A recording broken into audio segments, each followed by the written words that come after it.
Mga idol, ganito ako pag mag-harvest ako ng saging. Ganito ko tanggapin ang biyayang ipinagkaloob sa akin.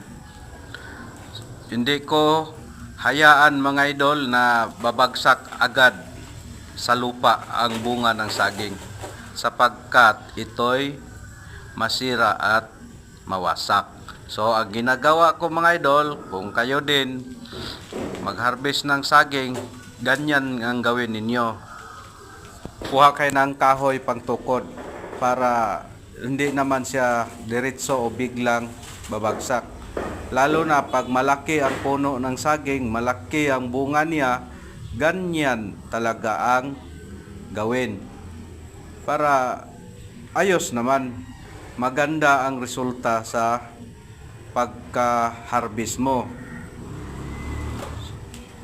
Kung babagsak man siya, so wala, mawasak yan. So maraming damage. So ganito, pag pwede nang mahawakan,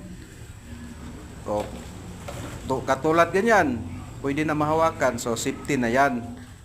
Hindi na siya dire-diretso mabagsak.